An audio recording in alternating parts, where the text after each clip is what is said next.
Episode number 164. "Is that his child?" said Madame Defarge, stopping in her work for the first time, and pointing her knitting needle at little Lucy as if it were the finger of fate. "Yes, madame," answered Mr. Lorry. "This is our poor prisoner's darling daughter, and only child." The shadow attendant on Madame Defarge and her party seemed to fall so threatening and dark on the child, that her mother instinctively kneeled on the ground beside her, and held her to her breast. The shadow attendant on Madame Defarge and her party seemed then to fall, threatening and dark, on both the mother and the child. "It is enough, my husband," said Madame Defarge. "I have seen them. We may go." But the suppressed manner had enough of menace in it, not visible and presented, but indistinct and withheld, to alarm Lucy into saying, as she laid her appealing hand on Madame Defarge's dress, "You will be good to my poor husband. You will do him no harm. You will help me to see him, if you can."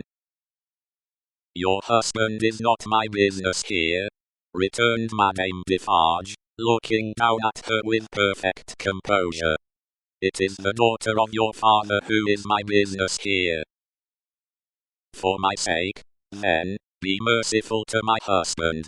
For my child's sake." She will put her hands together, and pray you to be merciful. "We are more afraid of you than of these others." Madame Defarge received it as a compliment, and looked at her husband.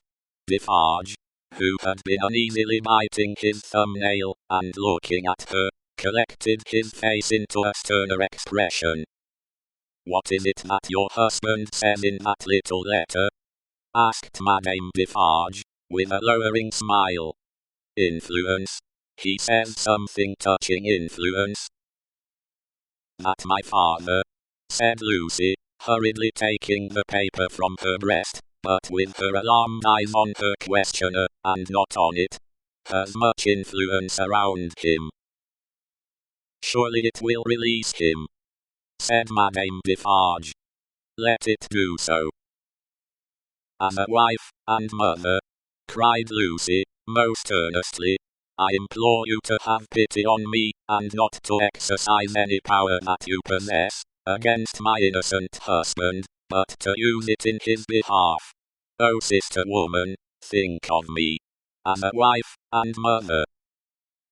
Madame Defarge looked, coldly as ever, at the suppliant, and said, turning to her friend the Vengeance, "The wives and mothers we have been used to see, since we were as little as this child, and much less, have not been greatly considered.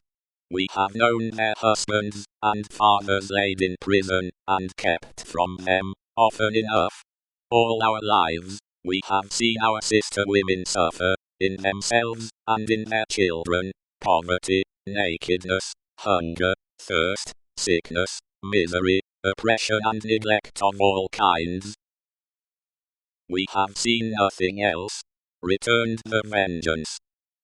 "We have borne this a long time," said Madame Defarge, turning her eyes again upon Lucy.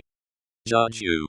Is it likely that the trouble of one wife and mother would be much to us now?" She resumed her knitting, and went out. The Vengeance followed. Defarge went last, and closed the door.